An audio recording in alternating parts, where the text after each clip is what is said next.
No princípio, criou Deus o céu e a terra era sem forma e vazia, e havia trevas sobre a face do abismo, e o Espírito de Deus se movia sobre a face das águas. E disse Deus: haja luz, e houve luz.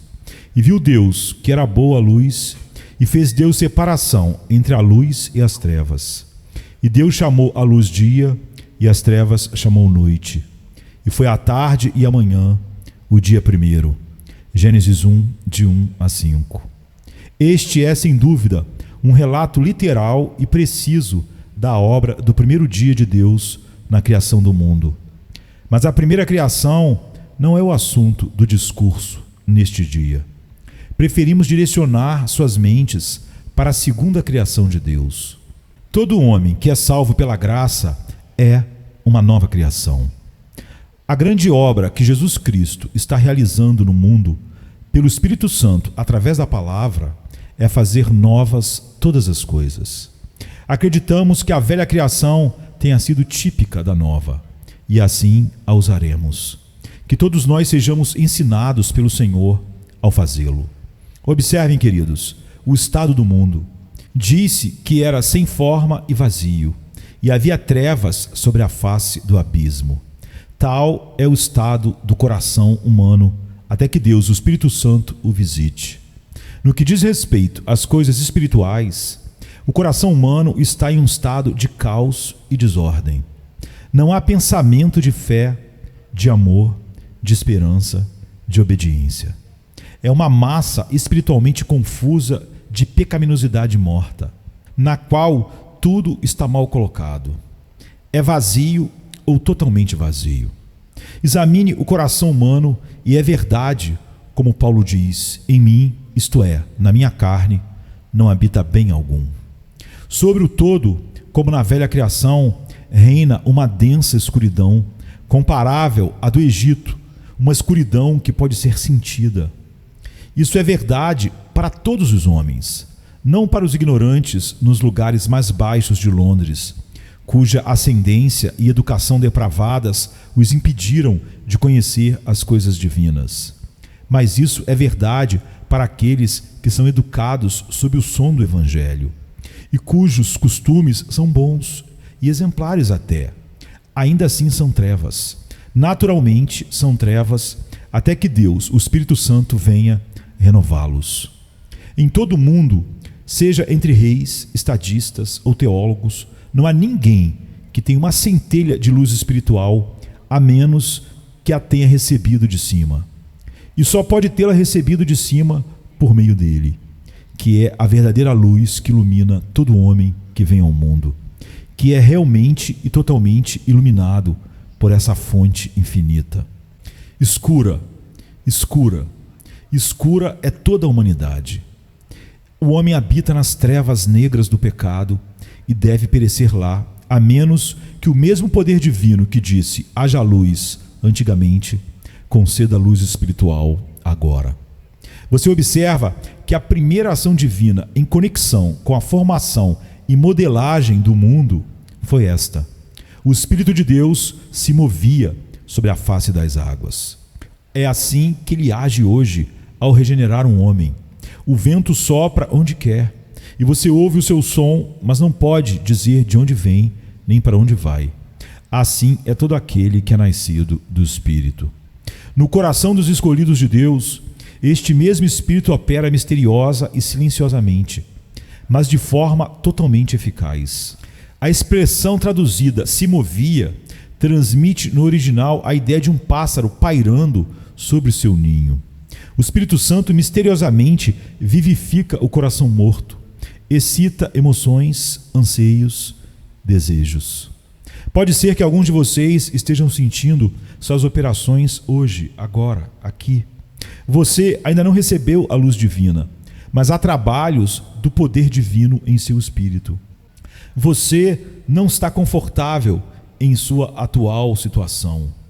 Você está descontente por ser o que você é agora. Você deseja entrar na maravilhosa luz de Deus. Por isso, agradeço a Deus e tomo isso como um sintoma esperançoso e oro para que Ele, hoje, possa, se for sua vontade graciosa, levá-lo mais longe e fazer você sentir hoje aquela operação precoce da graça soberana divina, pela qual a luz é dada à alma na escuridão.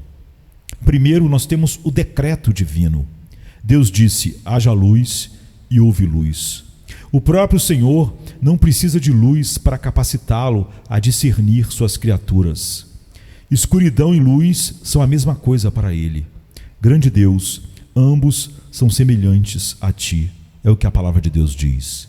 Ele olhou para a escuridão e decidiu que transformaria seu caos disforme em um mundo justo e amável. Observaremos que a obra da graça pela qual a luz penetra na alma é uma obra necessária. O plano de Deus para a manutenção da vida vegetal e animal tornou a luz necessária. A luz é essencial à vida. Existem poucas operações que podem ser realizadas no mundo sem algum grau de luz. E certamente nenhum coração pode ser salvo sem luz espiritual. É a luz, meus irmãos, que primeiro nos mostra a nossa propriedade perdida, pois nada sabemos dela naturalmente. Pensamos que somos justos, que está tudo bem com nossas almas, mas quando a luz divina entra, descobrimos que caímos em Adão e estamos terrivelmente disformes. Naturalmente, pensamos que não somos piores que os outros, que se ofendemos, nossas ofensas são muito pequenas e quase merecem ser perdoadas. Mas quando a luz entra, a excessiva pecaminosidade do pecado é descoberta. Isso causa dor e angústia de coração. Mas essa dor e angústia são necessárias para nos levar a apegar-nos a Jesus Cristo, a quem a luz nos mostra em seguida. Ninguém jamais conhece a Cristo até que a luz de Deus brilhe na cruz.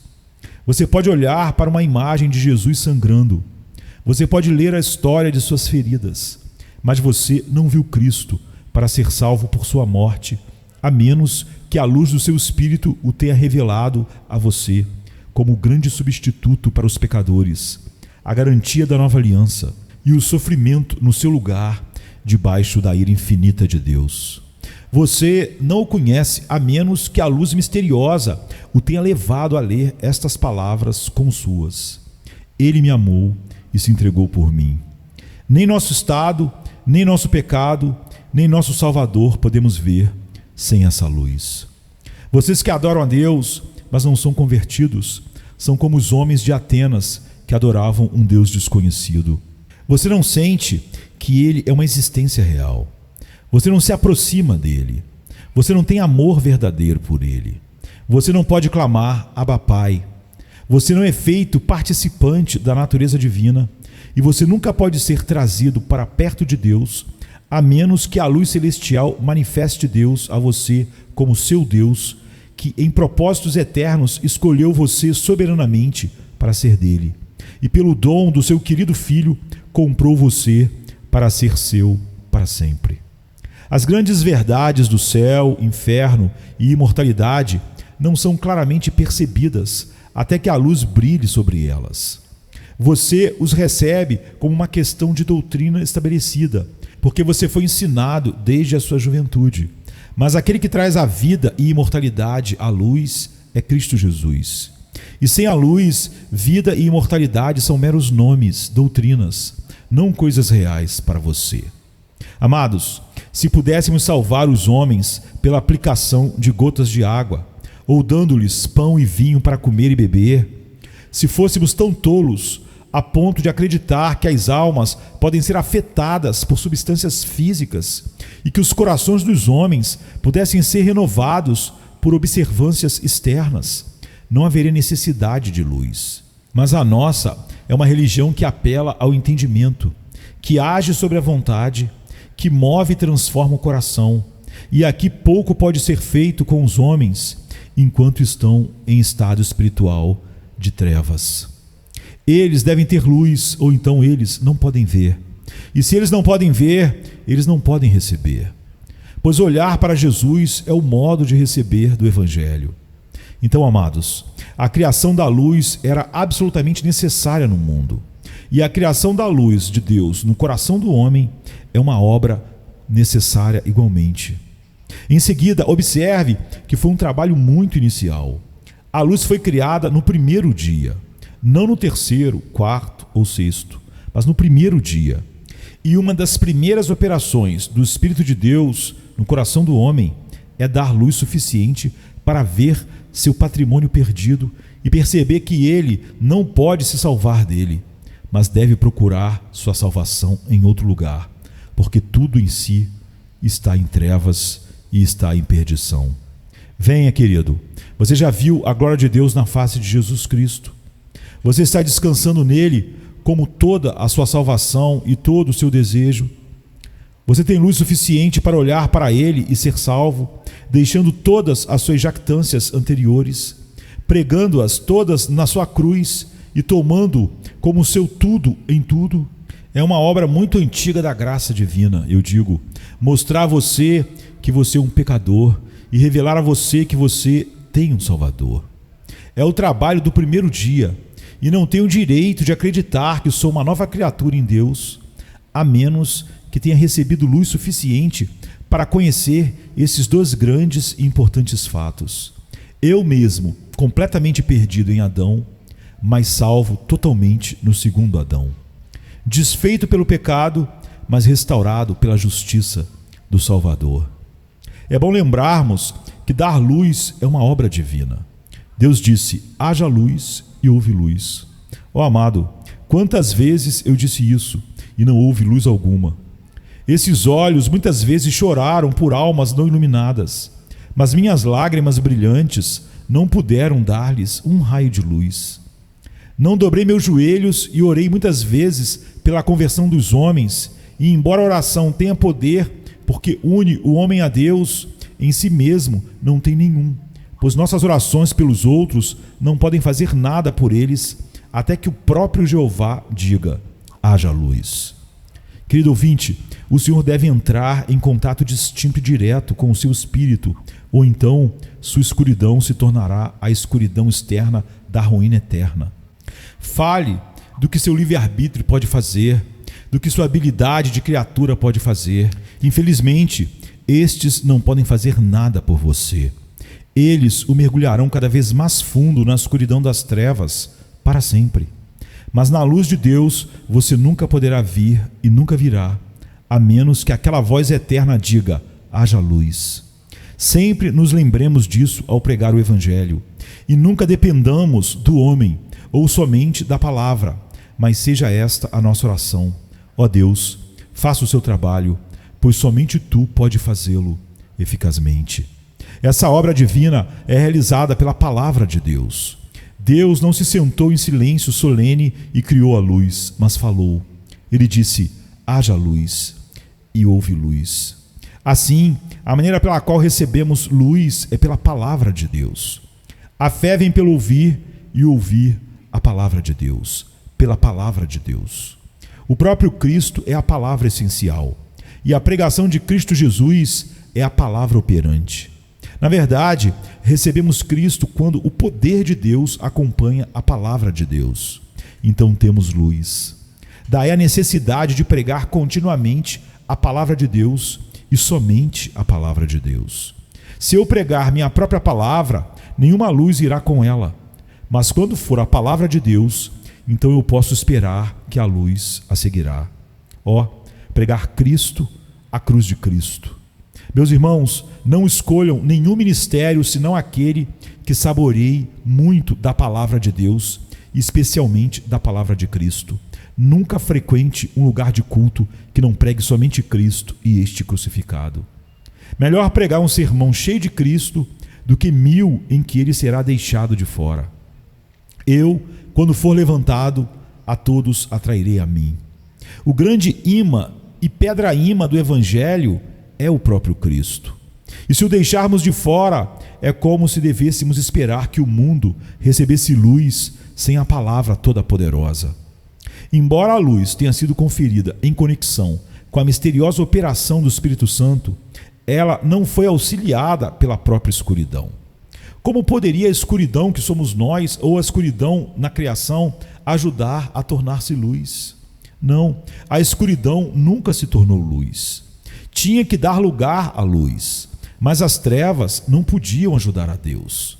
Se o seu entendimento pode resolver a escuridão em seus elementos, você pode ver algo nele que possa ajudar a trazer o dia? Se você pode, eu não posso. Olhe para a sua própria natureza decaída, que é a escuridão. Há algo lá que possa ajudar na grande obra de salvação? Não, 1000 vezes não, a Bíblia diz. Se você pensa assim, você não se conhece. O poder que salva um pecador não é o poder do homem. O poder do homem deve morrer, pois seu único uso é sobressair-se o quanto puder contra o poder de Deus. Pois a mente carnal, a mente do homem natural, é inimizade contra Deus e não pode ser reconciliada com Deus. Não pode desejar Deus e jamais pode fazer nada que agrada a Deus. Você não pode extrair de qualquer quantidade de escuridão um único raio de luz.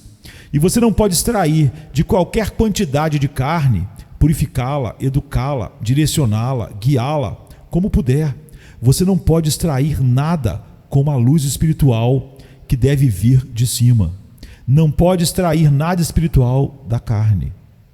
Você deve nascer de novo.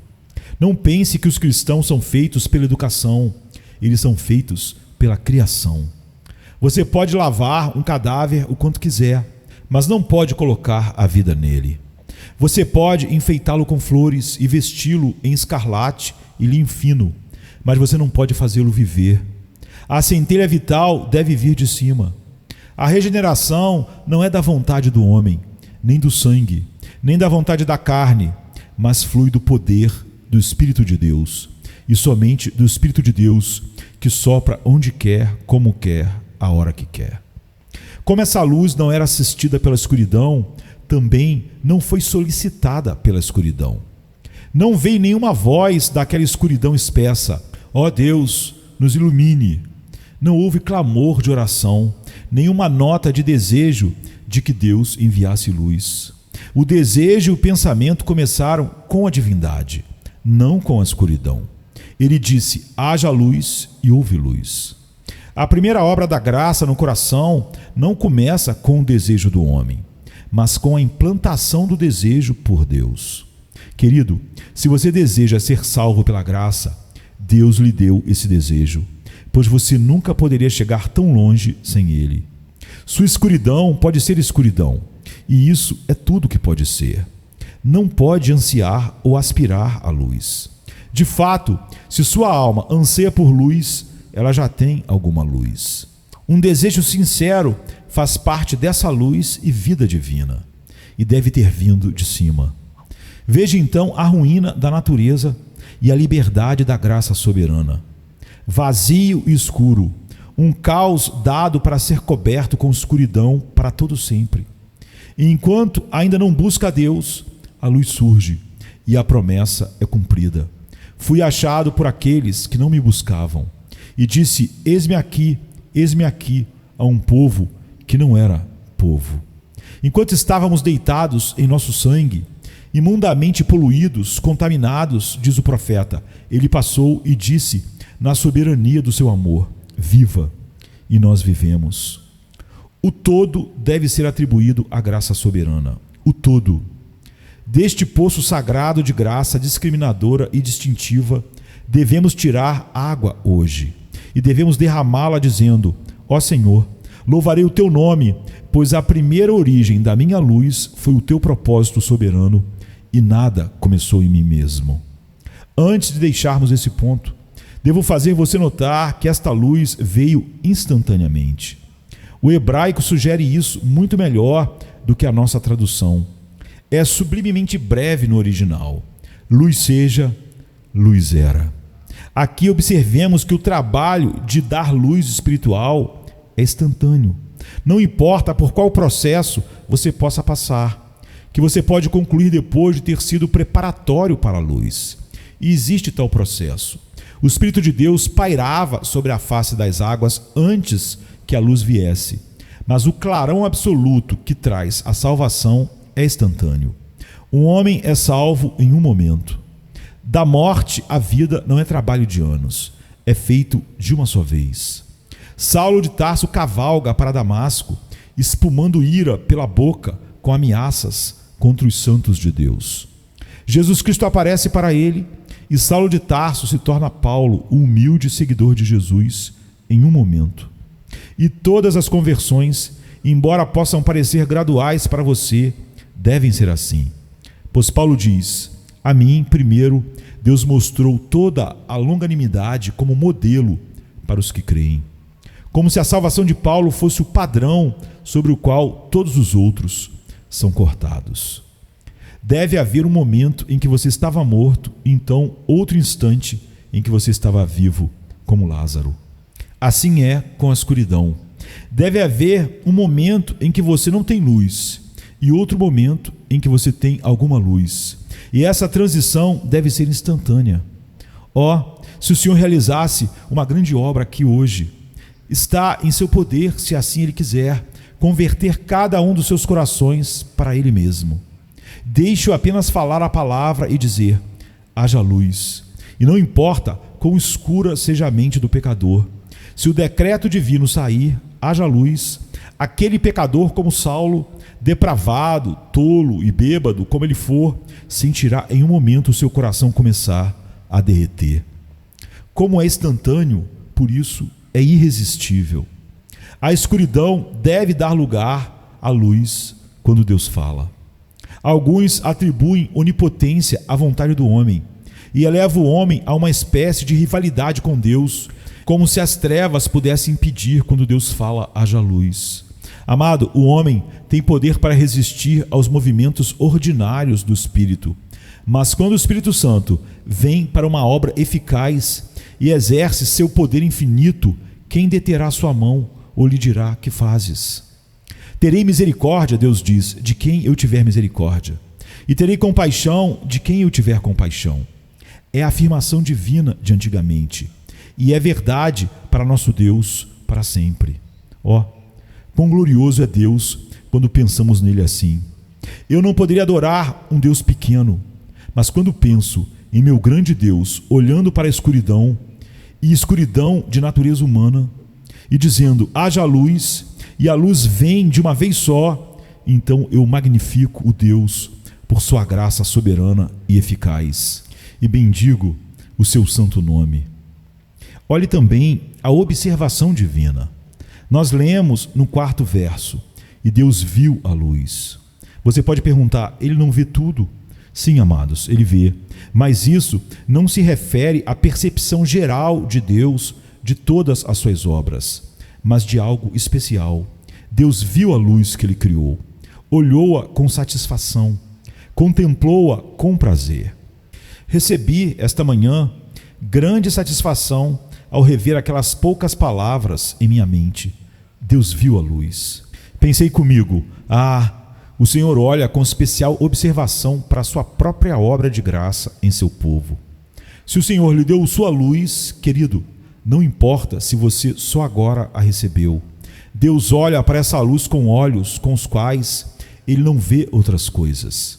Ele vê todas as outras coisas em sua onisciência, mas Ele vê essa luz em você como sua descendência, tão querida a si mesmo quanto sua própria obra. Ele a contempla com satisfação. Ele o vê com terna observação. Um pai olha para uma multidão de meninos em uma escola e vê todos eles, mas há um menino que ele vê de maneira muito diferente de todos os outros. Ele o observa com cuidado. É seu próprio filho, e seus olhos estão especialmente ali. Irmãos, embora vocês tenham vindo aqui suspirando e gemendo com aflições, ou por causa do pecado inato, o Senhor vê o que é bom em vocês, pois Ele o colocou lá. Satanás pode ver a luz e tentar apagá-la. Deus a vê e a preserva. O mundo pode ver essa luz e a odiar, e, se possível, a extinguiria. Mas Deus vê isso e Ele restringe o mundo para que Ele não possa tirar totalmente de você a centelha vital. Às vezes, você não pode ver a luz.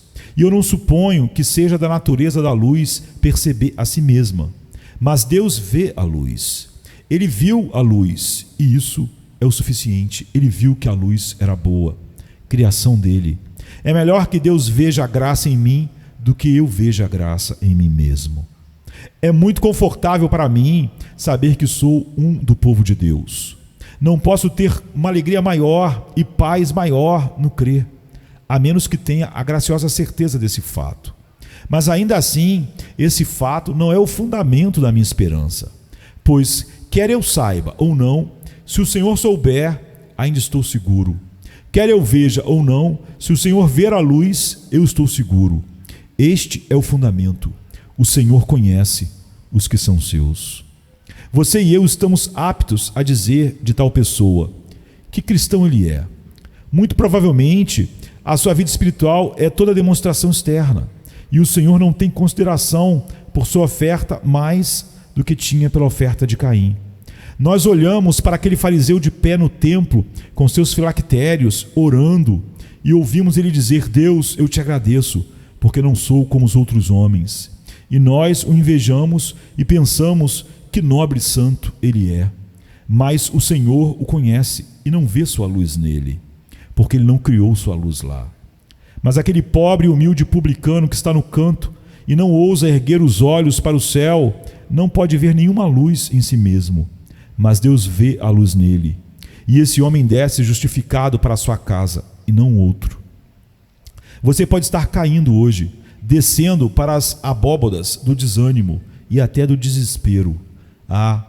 Mas se sua alma tem algum desejo por Cristo verdadeiro, e se você ainda está procurando descansar nele, Deus vê a luz, e ele cuidará de discernir entre você e as trevas, e preservá-lo até o dia da volta do seu Filho.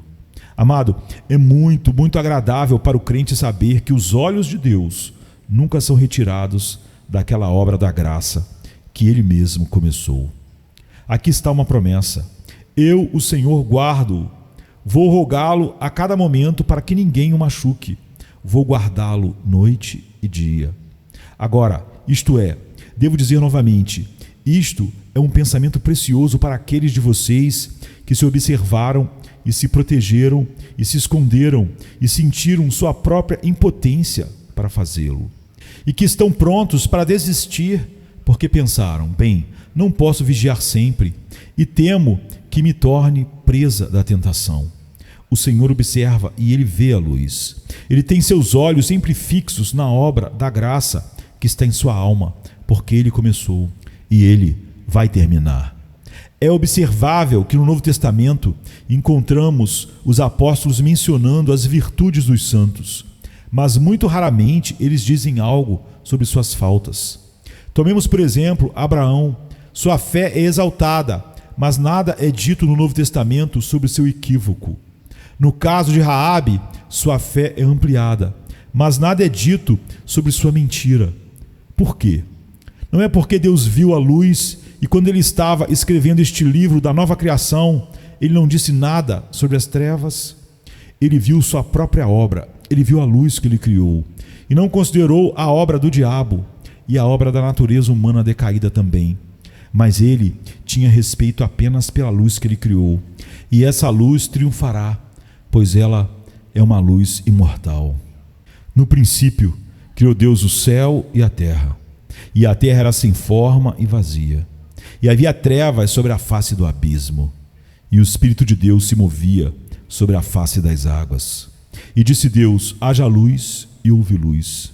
E viu Deus que era boa a luz, e fez Deus separação entre a luz e as trevas. E Deus chamou a luz dia, e as trevas chamou noite. E foi a tarde e a manhã, o dia primeiro. Deus viu que a luz era boa. A luz é boa em todos os aspectos. A luz natural é boa. Salomão diz: agradável é contemplar o sol. Mas você não precisava que Salomão o informasse sobre esse ponto. Qualquer cego que lhe conte a história de suas tristezas será bastante filósofo para conhecê-lo de que a luz é boa. A luz do Evangelho é boa. Bem-aventurados os olhos que veem as coisas que vedes. Você só precisa viajar para terras pagãs e testemunhar a superstição e crueldade dos lugares escuros da terra para entender que a luz do Evangelho é boa. Quanto à luz espiritual, aqueles que a receberam anseiam por mais. para que possam ver cada vez mais a glória da luz essencial do céu. Ó Deus, Tu és de bom mar sem medida. Tu és a luz tanto da alma quanto a fonte e o centro do nosso ser. Quer então tomemos a luz natural, a luz do Evangelho, a luz espiritual ou a luz essencial e podemos dizer isso, como Deus fez, que era bom. Mas estamos falando agora de luz espiritual. Por que isso é bom? Bem, deve ser assim, de sua fonte. A luz emana de Deus, em quem não há treva nenhuma. E como vem absoluta e diretamente dele, deve ser boa. Assim como toda boa dádiva e todo dom perfeito vem do alto, assim tudo o que vem do alto é bom e perfeito. O Senhor não distribui metal ligado e misturado. Ele nunca dá ao seu povo aquilo que é misturado e degradado. Tuas palavras, ó Deus, são puras como prata provada na fornalha da terra, purificada 7 vezes. A luz da nova natureza é boa quando consideramos sua origem. É boa novamente quando consideramos sua semelhança. A luz é como Deus. É uma coisa tão espiritual, tão totalmente desprendida pela mão da carne, que muitas vezes tem sido selecionada como o próprio tipo de Deus. Certamente, a nova natureza no homem é semelhante a Deus. É de fato a natureza de Deus implantada em nós. O Espírito Santo habita em nós e é a raiz da nova natureza pela qual nos tornamos semelhantes ao Altíssimo. O Espírito de adoção pelo qual clamamos Abba Pai é o próprio Espírito Santo operando em nós o querer e o realizar de acordo com a sua boa vontade. Inácio costumava chamar a si mesmo Teóforos, ou o portador de Deus. O título pode parecer excêntrico, mas o fato é verdadeiro para todos os santos. Eles carregam Deus consigo. Deus habita em seus santos como em um templo. A luz é boa também em seu efeito. É bom para o homem conhecer seu perigo. Isso o faz começar a fugir dele. É bom para ele conhecer o mal do seu pecado. Isso faz evitá-lo e se arrepender dele. É bom para ele conhecer o amor de um Salvador. Isso leva a confiar no Salvador e o leva ao perdão, à justificação e à vida eterna. É bom ter a luz que revela o Deus do amor, pois sem ele somos estrangeiros, órfãos, andarilhos sem lar. É bom ter a luz para ver o mundo vindouro, para que possamos escapar de suas agonias, para que possamos buscar suas glórias. É bom ter luz em todos os aspectos, pois de outra forma, como cegos, devemos vagar miseravelmente em um labirinto e perder nosso caminho para a glória e para Deus. A luz é boa em seus efeitos. Além disso, a luz é boa porque glorifica a Deus. Onde estaria a glória de Deus no universo exterior sem luz? Poderíamos contemplar a paisagem? Poderíamos ficar no topo da colina e apreciar a vista, e então louvar o glorioso Criador que havia feito essas obras maravilhosas se não houvesse luz? Eu questiono se aqueles filhos primogênitos da luz, os anjos, teriam um cântico para cantar diante do trono eterno se a luz fosse tirada. Certamente, amado, a luz espiritual traz glória a Deus. Ela nos prostra no pó, mas o exalta. A luz espiritual nos mostra nosso vazio, nossa pobreza, nossa miséria, mas revela em quão bendito Salvador nós confiamos. Revela abençoado contraste da sua plenitude, suas riquezas, sua gratuidade. Quanto mais luz na alma, mais gratidão a Deus. Quanto mais conhecemos de Cristo, da aliança da graça e do próprio Deus, mais alto e mais doce é aquele cântico que nossos corações alegres enviam ao trono eterno. Deixe-me dizer da obra de Deus na alma em comparação com a luz, que é boa no sentido mais amplo possível. A nova natureza que Deus coloca em nós nunca peca, não pode pecar, porque é nascida de Deus. O que você diz? Um cristão nunca peca? Não com a nova natureza. A nova natureza nunca peca, a velha natureza peca. É a escuridão que é escuridão. A luz não é escuridão. A luz é sempre luz. Não é possível que o Cristo que habita em nós possa pecar. Repito novamente as palavras. Ele não pode pecar porque é nascido de Deus. Deus o guarda a sua luz para que o maligno não a toque. O pecado que há no crente vem dos resquícios da corrupção. O espírito que é implantado nunca pode pecar, nunca pode ter comunhão com o pecado, assim como a luz não pode ter comunhão com as trevas. É bom, tão bom, que é a mesma vida que entrará no céu. Você não deve supor que um crente terá uma nova vida concedida a ele quando chegar ao céu. Amado, ele nunca morrerá. Esta vida é eterna. A carne morre, mas a nova natureza que Deus nos dá é tão imortal quanto o próprio Deus. Não pode ser extinguida aqui pela tentação, nem ali pelo ato da morte. O amor que está em Cristo Jesus, nosso Senhor, é eterno, sempre vivo. E embora a corrupção e os vermes destruam este corpo, o espírito recém-nascido, como a luz, nunca verá a corrupção. O próprio Jesus Cristo disse: aquele que vive e crê em mim nunca morrerá. A nova natureza nunca morrerá. Sua luz se desenvolverá desde o crepúsculo do alvorecer até o esplendor do meio-dia e permanecerá eternamente na plenitude da glória, de acordo com a promessa.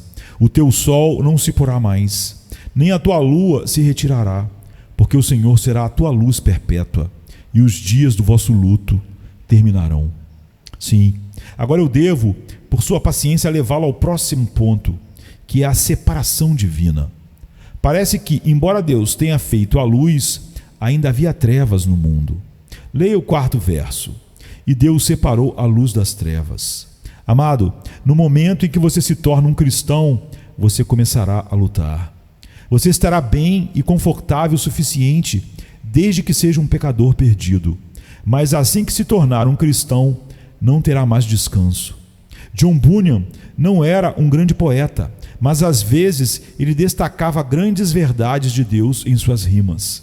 Ele tem esta: um cristão raramente fica muito à vontade. Quando um problema passa, outro ele agarra. Isso é muito verdadeiro, porque um crente é um homem duplo. Há 2 princípios nele. No início havia apenas um princípio, que era a escuridão. Agora a luz entrou e os 2 princípios discordam. Portanto, observe essa separação. Uma parte da obra divina na alma do homem é fazer uma separação no próprio homem. Vou colocar isso claramente.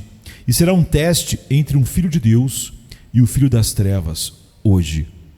Você sente uma disputa interna, uma luta interna, uma guerra acontecendo. Você pode ler esses versículos e entendê-los. São versículos muito estranhos. São tirados do mesmo salmo e seguem um ao outro. Tão tolo eu era e ignorante. Eu era como uma besta diante de ti. No entanto, estou continuamente contigo. Tu me seguras pela minha mão direita. Existem centenas de pessoas que, se você pregasse a partir deste texto, diriam: por que o homem se contradiz? Ele se faz passar por uma besta e, no entanto, diz que mora junto com Deus. Ah, ninguém além do crente conhece esse segredo. Você se lembra das próprias palavras do apóstolo Paulo no 7º capítulo de Romanos. Muitas pessoas estúpidas que são ignorantes da vida interior afirmam que Paulo não poderia ter sido um cristão quando escreveu essas palavras. Mas ele era um crente avançado. E somente crentes avançados podem simpatizar com ele e com o que ele disse. Porque o que faço não aprovo. Pois o que quero, isso não faço. Mas o que aborreço, isso faço. E se faço o que não quero, consinto com a lei que é boa. De maneira que agora já não sou eu que faço isso, mas o pecado que habita em mim. Porque eu sei que em mim, isto é, na minha carne, não habita bem algum. E com efeito, o querer está em mim, mas não consigo realizar o bem. Porque não faço o bem que quero, mas o mal que não quero, esse faço. Ora, se eu faço o que não quero, já não o faço eu, mas o pecado que habita em mim.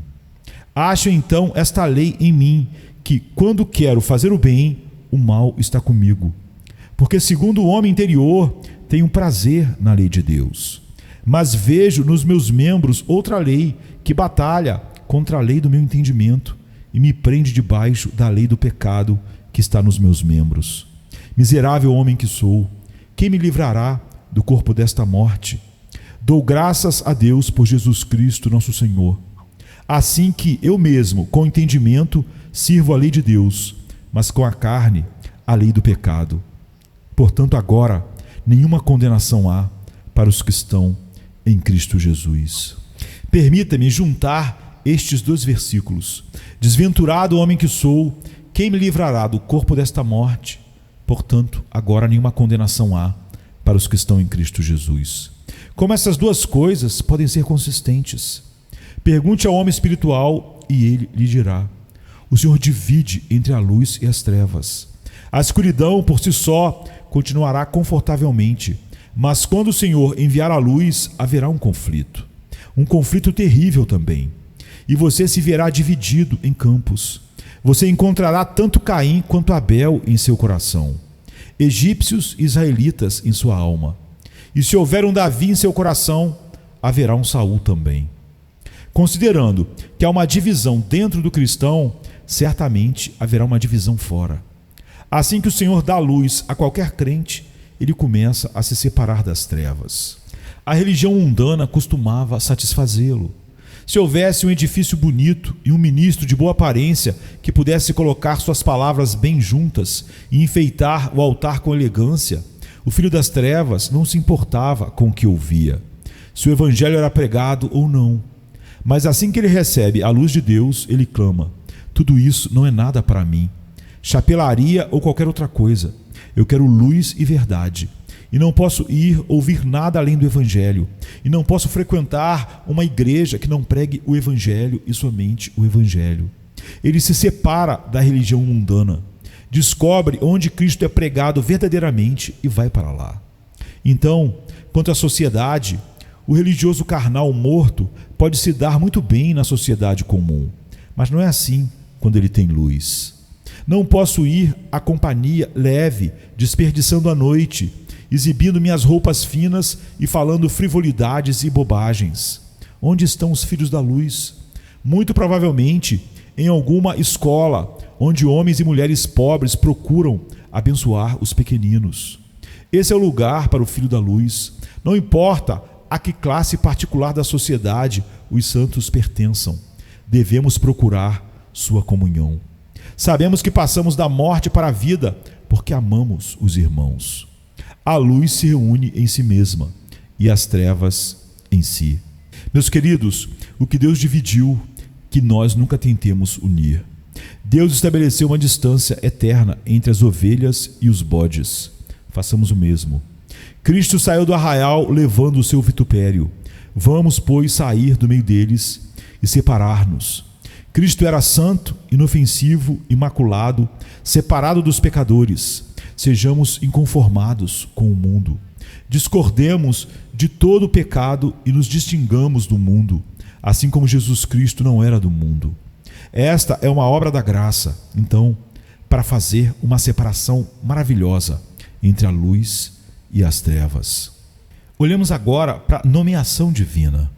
As coisas devem ter nomes. Adão deu nome aos animais, mas o próprio Deus deu nome ao dia e à noite. Observe o 5º versículo. E Deus chamou a luz dia, e as trevas chamou noite. É uma obra da graça muito abençoada nos ensinar a chamar as coisas por seus nomes corretos. Porque ele chamou a luz de dia e as trevas de noite, exceto por esta razão. Ele parece dizer que estas coisas sejam distinguidas, que a luz use seu nome de dia e as trevas seu nome de noite. Do que deduzo que o bem que Deus opera em seu povo deve ser sempre bom e nunca pode ser descrito como ruim. As aspirações espirituais do povo de Deus nunca podem ser mais. A razão carnal as chama de loucura, mas o Senhor quer que as chamemos de bom, de boas coisas. Aqui está um homem que anseia por graças que lhe custarão grandes sacrifícios, que anseia por uma espiritualidade que o separará dos homens. Não pode ser mal para ele buscar o mais alto grau possível de graça. Por outro lado, o que é escuridão não pode ser luz, e não deve ser chamado senão de noite.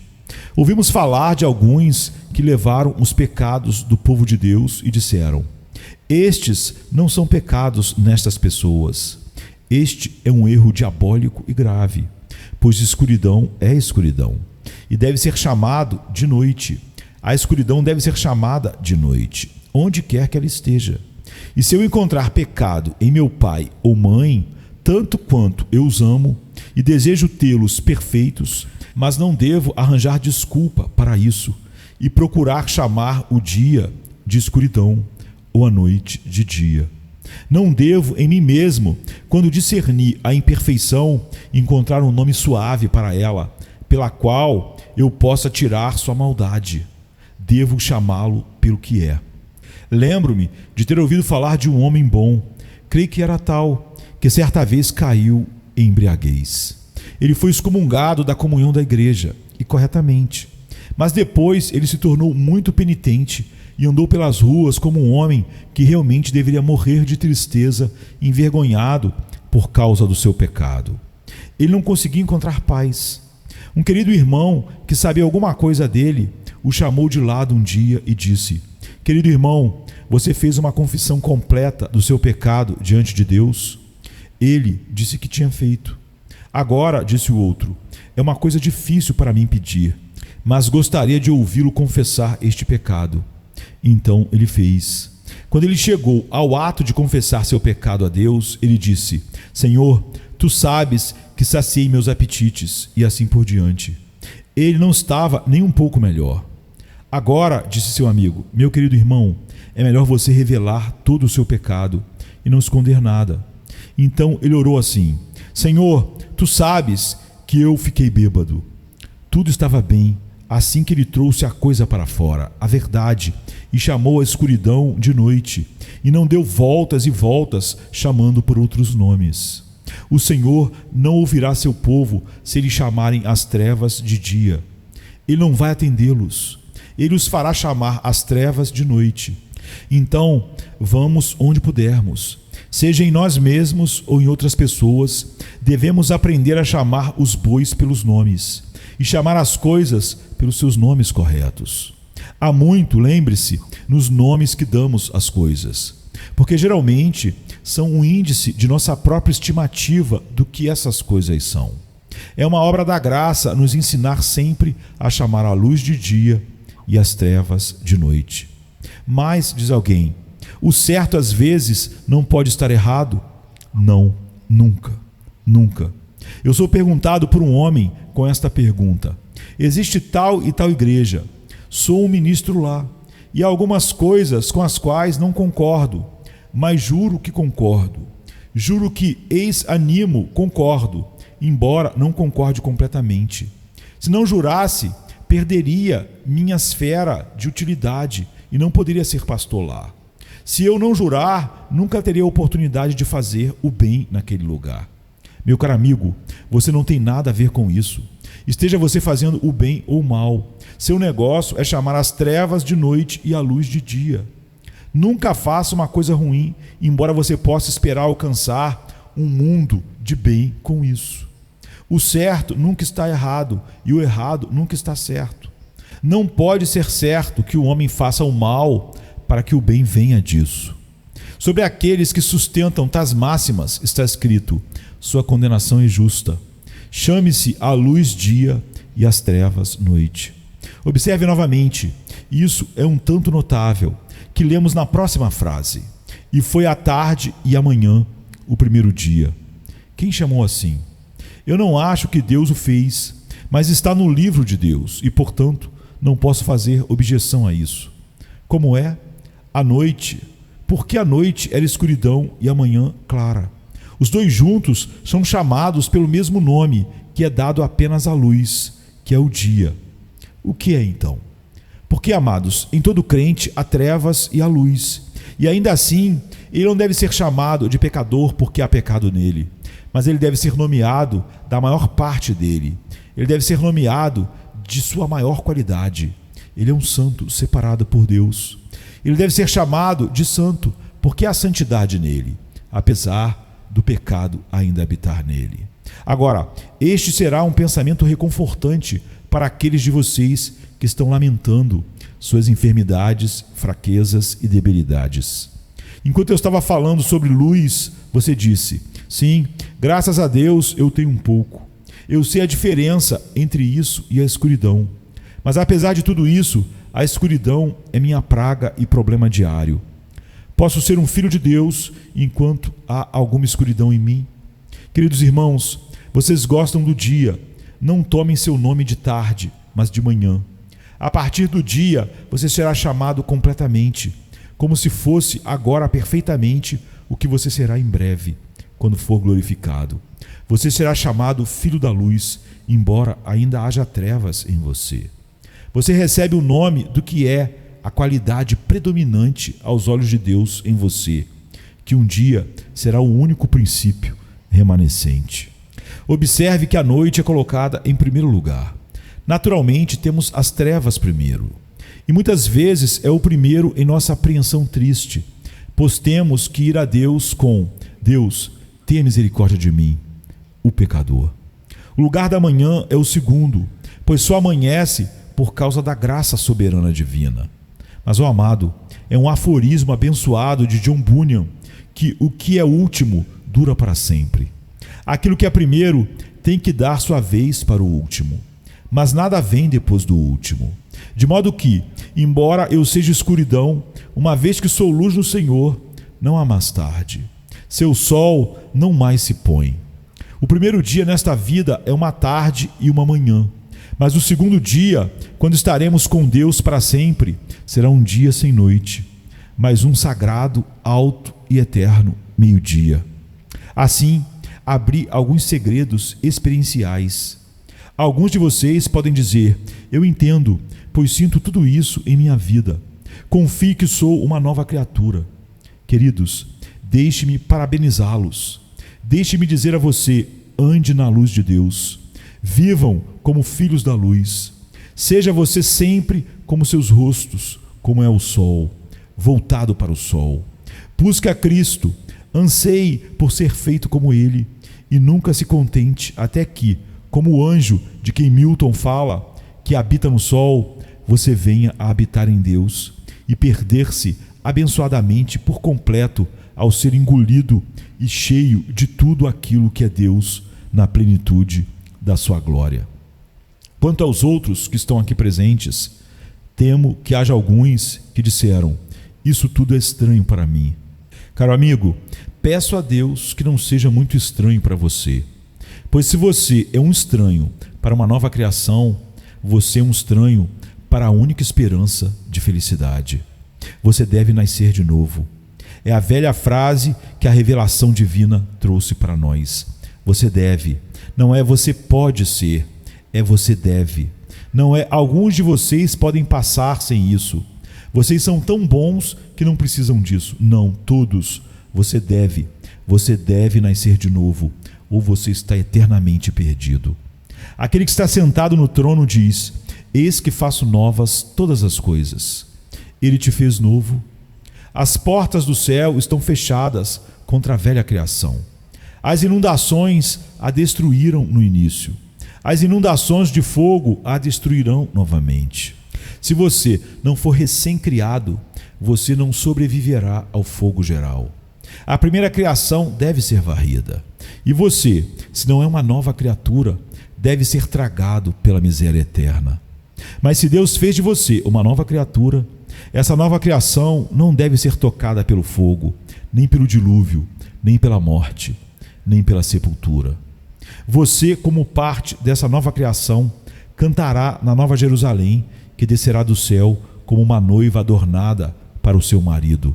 Você deve pisar suas ruas de ouro, deliciar-se em seu brilho de jaspe e cantar com as hostes poderosas naquele dia em que cantarão uma nova canção ao Senhor, que criou todas as coisas, que fez novas todas todas as coisas. O Senhor conceda que todos nós possamos estar presentes na Nova Jerusalém, que é do alto, que é a mãe de todos os santos, e que Deus, e Deus somente, seja louvado para sempre, pela eternidade sem fim. No princípio, criou Deus o céu e a terra era sem forma e vazia, e havia trevas sobre a face do abismo. E o Espírito de Deus se movia sobre a face das águas. E disse Deus: haja luz, e houve luz. E viu Deus que era boa a luz, e fez Deus separação entre a luz e as trevas. E Deus chamou a luz dia, e as trevas chamou noite. E foi a tarde e a manhã, o dia primeiro. Gênesis 1, de 1 a 5. Venha-se, cansado estás, e eu descanso darei.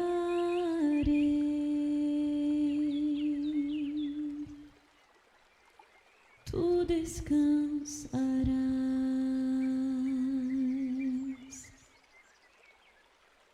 Venha a mim se não tens paz, e eu darei paz sem fim.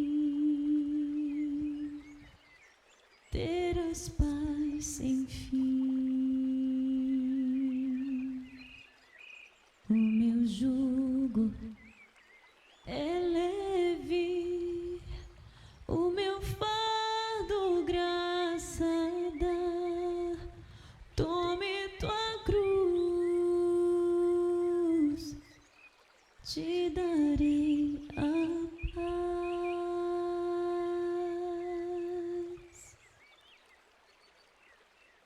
Venha o aflito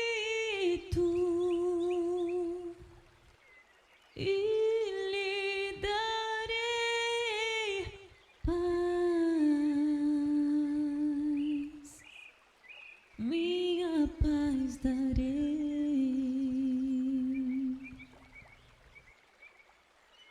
Venha a mim na dor sem fim, e eu darei paz,